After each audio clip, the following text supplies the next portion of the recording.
अस्सलाम वालेकुम dear students, मैं हूं आपका इंस्ट्रक्टर आतिफ नसीम और ये है आपका YouTube channel science made sensible. Students, आज के लेक्चर में हमने आर्टिफिशियल सैटेलाइट्स को स्टार्ट करना है और हमने प्रीवियस लेक्चर में डिस्कस किया था कि आर्टिफिशियल सैटेलाइट्स जब आपके साथ रेडी टू लॉन्च हो जाता है तो उससे पहले आपने उसके लिए कुछ कैलकुलेशंस करने होते हैं, जिनमें हमने 4 इंपॉर्टेंट कैलकुलेशंस पर बात की थी कि उस सैटेलाइट की आपके साथ रेडियस कितना होगा, उसकी हाइट कितनी होगी, वो सैटेलाइट अर्थ से कितना दूर होगा, पहली बात। दूसरी बात, उसकी सैटेलाइट की स्पीड क्या होनी चाहिए, ठीक है। तीसरी बात, उस सैटेलाइट का टाइम पीरियड क्या होना चाहिए, और लास्ट उसकी लीनियर और एंगुलर फ्रीक्वेंसी क्या होनी चाहिए, उसकी एफ जो साइकिल्स पर सेकेंड है और उसकी ओमेगा जो कि रेडियंस पर सेकेंड है वो क्या होनी चाहिए। तो स्टूडेंट्स, आज हम इन 4 बातों पर वन बाय वन बात करेंगे। इन 4 प्रॉपर्टीज पर बात करने से पहले ये बात समझ लें स्टूडेंट्स कि ये जो 4 प्रॉपर्टीज हैं, orbital speed, orbital radius, orbital time period and orbital frequency, इन 4 चीजों में एक चीज जो है वो हम अपनी मर्जी का सेलेक्ट कर लेते हैं। लेट्स सपोज हम कह देते हैं कि we want to design a satellite whose speed would be 200 metres per second. Speed हमने अपने लिए चूज कर ली है, बस एक ही क्वांटिटी हम चूज कर सकते हैं, बाकी क्वांटिटीज फिर हमें कैलकुलेट करनी होंगी, ठीक है। सिर्फ ये हमारी साथ चॉइस है कि हम अपने सैटेलाइट के लिए इन 4 प्रॉपर्टीज में कोई एक प्रॉपर्टी अपनी मर्जी का चूज कर लेते हैं, लेकिन बाकी जितनी भी प्रॉपर्टीज हैं वो फिर हमारी उसी चोजन प्रॉपर्टी के हेल्प से हम उसे फाइंड करते हैं, ठीक है।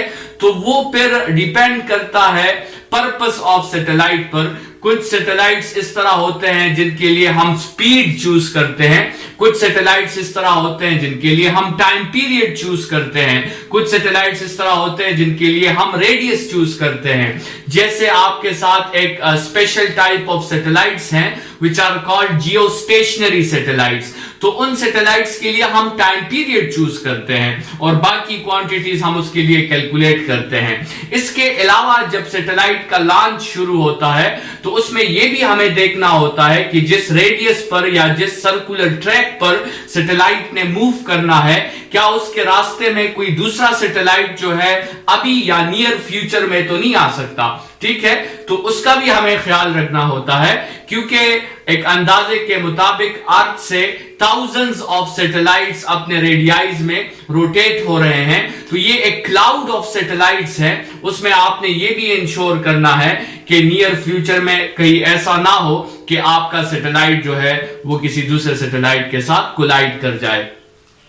तो स्टूडेंट, सबसे पहले बात करते हैं ऑर्बिटल स्पीड पर। ऑर्बिटल स्पीड क्या है?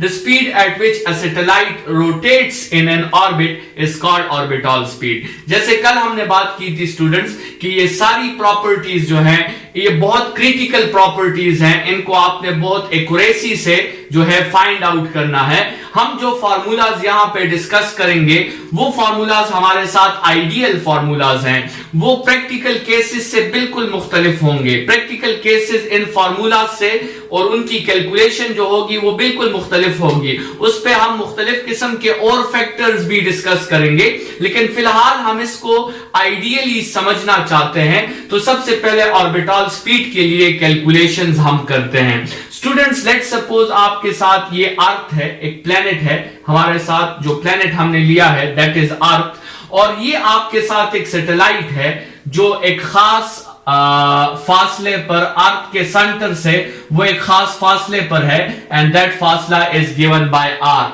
Are is the distance between the centres of earth and this satellite.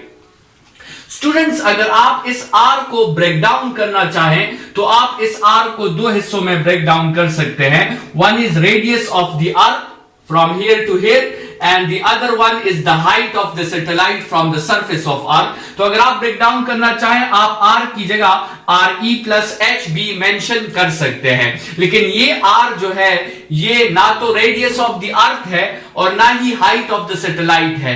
This r is the distance between the centres of these two bodies. ठीक है, हम क्या चाहते हैं स्टूडेंट्स, हम चाहते हैं कि ये सैटेलाइट जो है ये आपके साथ अर्थ के अगेंस्ट यूनिफॉर्म सर्कुलर मोशन करें, हम ये चाहते हैं. सो अगर हम ये चाहते हैं तो हमें इसको एक कांस्टेंट स्पीड से थ्रो करना होगा और वो कांस्टेंट स्पीड हम कैलकुलेट करना चाहते हैं, उसके लिए हम ये डिराइवेशन कर रहे हैं. तो स्टूडेंट सबसे पहले जो हमने बात की that we want this satellite to undergo uniform circular motion. ठीक है, और uniform circular motion स्टूडेंट्स आपको पता है कि it cannot be done without a force. हमें centripetal force की requirement है जिसका फॉर्मूला है mv square by r, where v is that speed जो हम फाइंड करना चाहते हैं, m is the mass of the satellite and r is the radius of rotation जो इसी r के इक्वल है.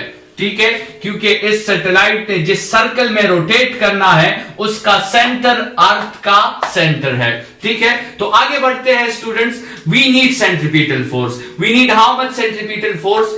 This is the formula of the requirement. लेकिन students who will provide it? इस केस में कौन हमें सेंट्रीपिटल फोर्स प्रोवाइड करेगा? तो स्टूडेंट्स इस केस में अर्थ का और इस सैटेलाइट के दरमियान जो ग्रेविटेशनल फोर्स है that will provide us the centripetal force.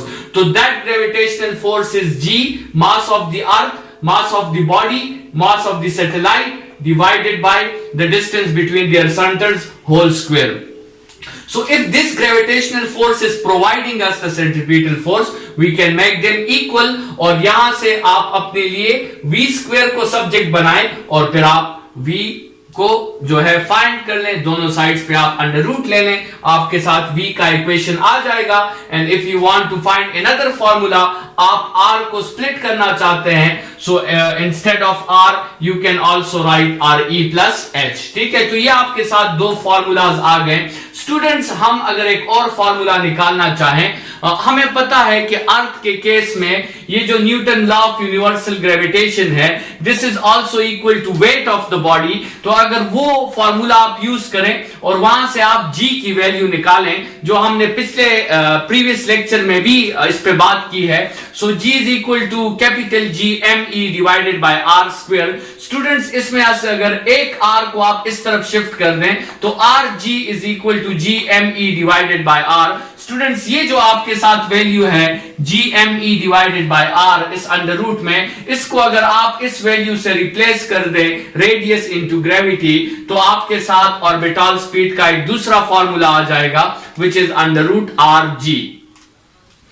Students यहां पे एक बात अगर आप ऑब्जर्व करें, अगर आप इस फॉर्मूला को देखें तो ये फॉर्मूला आपको ये बताता है कि velocity is proportional to the radius to the root of the radius and it is directly proportional to the root of the radius. लेकिन अगर आप इस फॉर्मूला को देखें, ये फॉर्मूला आपको बताएगा कि velocity is inversely proportional to the root of the radius. मतलब ये है कि क्या हम इस बात को ट्रू कंसीडर करें या इस बात को ट्रू कंसीडर करें. यहां पर जो प्रोपोर्शनैलिटी हमें नजर आ रही है क्या हम ये ट्रू कंसीडर करें, और यहां पे जो प्रोपोर्शनैलिटी नजर आ रही है हमें क्या हम ये ट्रू कंसीडर करें. स्टूडेंट्स ये तो एक बहुत बड़ा कंफ्यूजन हो जाएगा. मतलब अगर आपका क्वेश्चन आता है कि एक सैटेलाइट है जिसका रेडियस r है और उसकी स्पीड v है, अगर उस सैटेलाइट को उसके रेडियस को हम 4 टाइम्स इंक्रीज कर दें तो उसकी स्पीड पे क्या असर पड़ेगा. तो अगर आप ये प्रोपोर्शनैलिटी यूज करते हैं तो फिर तो उसकी स्पीड डबल हो जानी चाहिए, और अगर आप ये प्रोपोर्शनैलिटी यूज करते हैं इनवर्स वाली तो फिर तो उसकी स्पीड हाफ होनी चाहिए. तो ये तो एक कंफ्यूजन हो गया कि आपके साथ सैटेलाइट का डिस्टेंस बढ़ाने से क्या उसकी स्पीड कम हो जाती है या उसकी स्पीड ज्यादा हो जाती है. तो हमें यहां पे चूज करना होगा कि हम इसको यूज करें या फिर इसको यूज करें.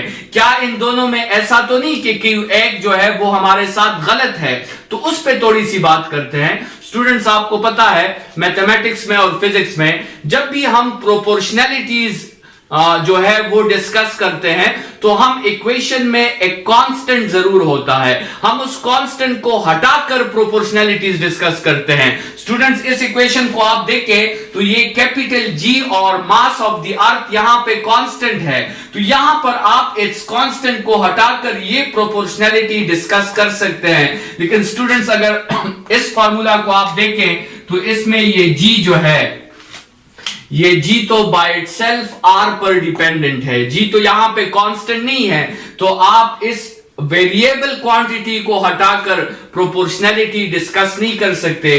तो स्टूडेंट्स ये जो प्रोपोर्शनैलिटी है ये आपके साथ रॉन्ग प्रोपोर्शनैलिटी है, आप इसको यूज करके क्वेश्चंस को एक्सप्लेन नहीं कर सकते। आप इस प्रोपोर्शनैलिटी को यूज करके क्वेश्चंस को एक्सप्लेन करोगे, और ये अभी से ही आप जहन में डाल लें कि जितना किसी सैटेलाइट का रेडियस ज्यादा होता है उतनी उसकी स्पीड जो है वो आपके साथ कम होगी। इनवर्स प्रोपोर्शनैलिटी है आपके साथ। स्टूडेंट्स अगर ये बात हम आगे लेके चलें तो इसका मतलब ये हुआ कि रेडियस को इंक्रीज करने से स्पीड डिक्रीज हो जाता है और रेडियस को डिक्रीज करने से स्पीड इंक्रीज हो जाता है।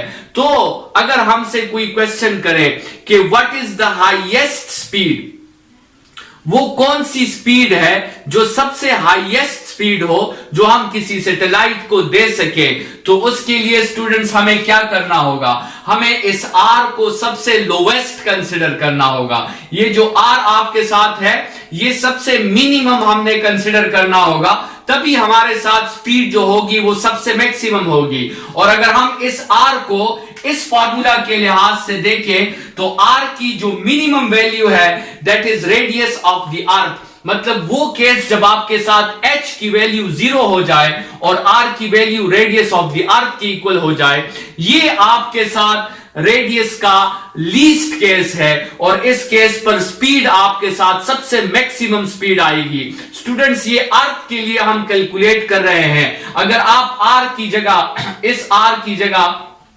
यहां पर RE पुट कर दें और आप इसमें वैल्यूज पुट करें, so you get a speed of 7.9 multiply by 10⁻³ metres per second या 7900 मीटर्स पर सेकेंड। ये स्टूडेंट्स अर्थ के केस में किसी सैटेलाइट को जो हम सबसे हाईएस्ट स्पीड प्रोवाइड कर सकते हैं वो आपके साथ ये स्पीड है, वरना जितना फिर आप रेडियस को बढ़ाते हो आपकी स्पीड इससे कम हो जाएगी। स्टूडेंट्स अगर आप यही स्पीड किसी दूसरे प्लेनेट के लिए कैलकुलेट करना चाहते हैं तो उसमें फिर मास ऑफ दैट प्लेनेट आ जाएगा और रेडियस ऑफ दैट प्लेनेट आ जाएगा। इस मैक्सिमम वेलोसिटी को जो किसी प्लेनेट के लिए कैलकुलेट होती है, कभी कभार फिर हम इसको क्रिटिकल वेलोसिटी भी कहते हैं। Critical velocity is the maximum velocity which can be given to a satellite for a specific planet, ठीक है। और अर्थ के केस में the value is 7.9 into 10⁻³ metres per second. ये हमने स्टूडेंट्स ऑर्बिटल वेलोसिटी पे जो है हमने डिस्कशन कर ली। अभी हम आते हैं ऑर्बिटल हाइट की तरफ। ऑर्बिटल हाइट का मतलब ये जो रेडियस है ये हमने अभी फाइंड करना है, इसके लिए हमने फॉर्मूला निकालना है। तो स्टूडेंट्स इसके लिए तो आप जो है जो हमने ऑलरेडी फॉर्मूला निकाला हुआ है वेलोसिटी का, ये जो आपके साथ v² का फॉर्मूला है, इसी से आप r को सब्जेक्ट बना सकते हैं। अगर आप इसी से r को सब्जेक्ट बनाएं तो आपके साथ ऑर्बिटल हाइट या ऑर्बिटल रेडियस का एक फॉर्मूला आ जाएगा, that is gme divided by v²। Students अगर हम r के लिए एक दूसरा फॉर्मूला डिजाइन करना चाहें, so let's use v is equal to distance by time, speed is equal to distance by time.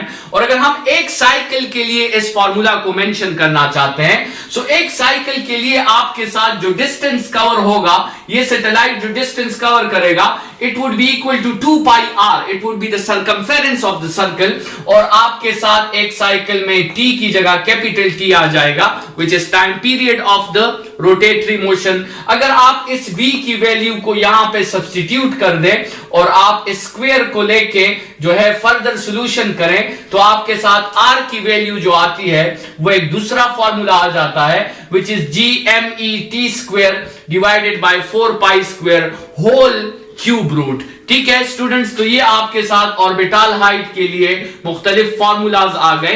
तो स्टूडेंट्स आज के लेक्चर में हमने ऑर्बिटल स्पीड और ऑर्बिटल हाइट पर बात की। नेक्स्ट लेक्चर में हम time period, frequency, linear frequency और एंगुलर फ्रीक्वेंसी पे बात करेंगे। इस लेक्चर के लिए इतना ही। Thank you students.